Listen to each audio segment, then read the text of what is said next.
नमस्कार दोस्तों, मैं भारत भूषण सिंह आपका स्वागत करता हूं। आज हमारे साथ हैं senior consultant doctor Devesh Prasad Mishra, respiratory medicine, Shekhar hospital, Lucknow. Doctor साहब, आपका स्वागत है। कि सीओपीडी क्या होता है या ब्रोंकाइटिस क्या होता है? देखिए, पहले लोग ब्रोंकाइटिस यूजुअली कह देते हैं कि आपको तो ब्रोंकाइटिस है। ब्रोंकाइटिस की जो परिभाषा होती है, अगर किसी व्यक्ति में साल में 2 महीने से ज़्यादा खांसी रहती है, 2 महीने से ज़्यादा सांस फूलती है और 2 महीने से ज़्यादा उसको सांस लेने में दिक्कत होती है, और यदि इस तरह 3 साल तक उसको रहता है तो इसको हम क्रॉनिक ब्रोंकाइटिस कहते हैं। कैसे मरीजों को क्रॉनिक ब्रोंकाइटिस है, तो क्रॉनिक ब्रोंकाइटिस की डायग्नोसिस करने के लिए मरीज की हिस्ट्री लेना बहुत ज़रूरी होता है। लेकिन अगर इस तरह क्रॉनिक ब्रोंकाइटिस काफ़ी दिनों तक रही तो फिर ये बीमारी क्रॉनिक ऑब्स्ट्रक्टिव पल्मोनरी डिजीज़, जिसको हम सीओपीडी कहते हैं, उसमें बदल जाती है। सीओपीडी को फुल फॉर्म इसका होता है क्रॉनिक ऑब्स्ट्रक्टिव पल्मोनरी डिजीज़, और इसका सबसे मुख्य कारण होता है स्मोकिंग।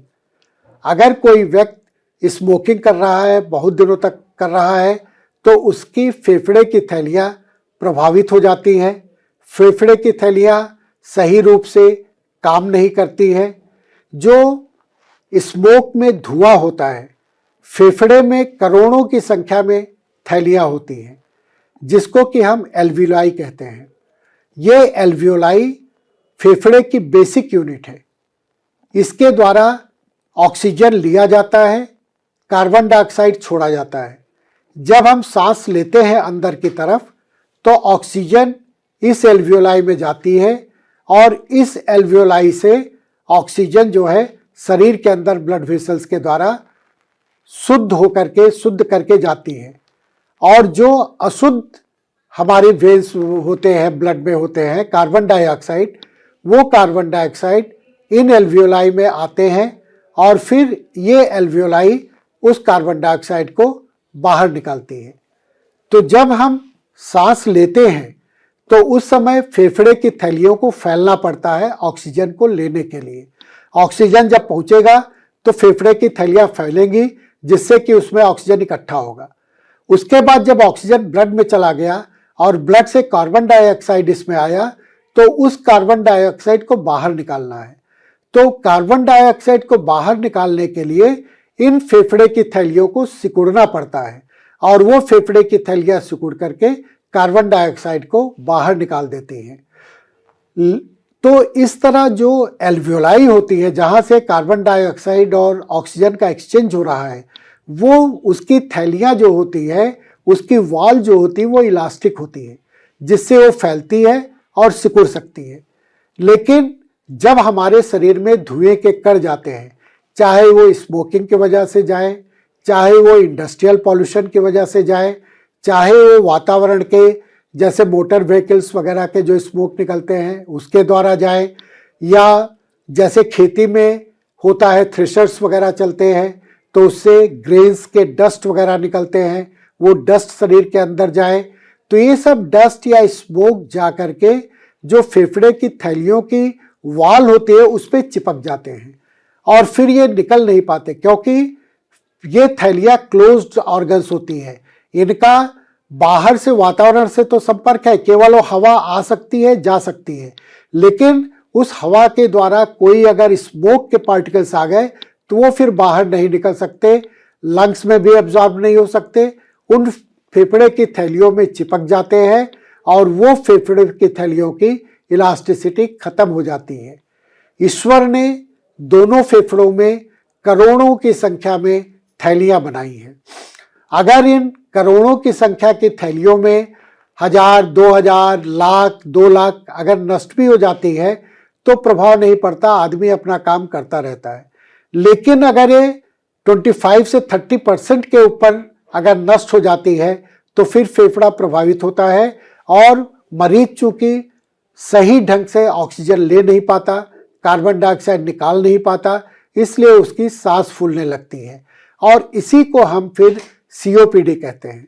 सीओपीडी बीमारी यूजुअली एल्डर एज ग्रुप में होती है, 40 साल के ऊपर, 30 साल के ऊपर होती है और इसलिए ये बीमारियां ओल्डर एज की बीमारी मानी जाती है। और इसका लक्षण होता है कि शुरुआत में तो जब हम ज़्यादा चलते हैं या ज़्यादा काम करने लगते हैं या तो पहले की अपेक्षा मरीज की सांस लेने में तकलीफ होने लगती है शुरुआती स्टेज में। लेकिन अगर उस स्टेज में मरीज ने ध्यान नहीं दिया और ये बीमारी बढ़ती रही तो पता चला बैठने पे भी सांस फूल रही है, लेटने पे भी सांस फूल रही है और कोई काम तो आदमी कर ही नहीं सकता है। और अगर ये बीमारी ज़्यादा बढ़ गई और ऑक्सीजन प्रॉपर रूप से मरीज नहीं ले पाता तो उस समय SpO2 कम हो जाता है और अगर कार्बन डाइऑक्साइड नहीं निकाल पा रहा है तो उस समय मरीज रेस्पिरेटरी फेलियर में चला जाता है और उसमें कार्बन डाइऑक्साइड एक टॉक्सिक गैस होती है और उसका प्रभाव शरीर पे पड़ता है।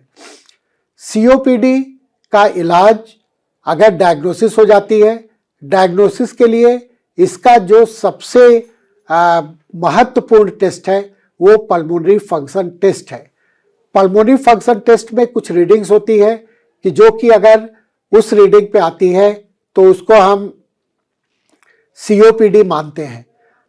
पल्मोनरी फंक्शन टेस्ट से हम COPD मर्ज का पता कर सकते हैं। इसके अलावा COPD पता करने के लिए एक्सरे चेस्ट भी किया जाता है, जिसमें एक्सरे में थैलियाँ अगर प्रभावित होती हैं तो उसमें एम्फाइसीमा वगैरह डेवलप हो जाता है जो एक्सरे से हम पता कर सकते हैं। और एक बार अगर COPD की बीमारी कंफर्म हो गई तो इसका इलाज इन्हेलेशन है।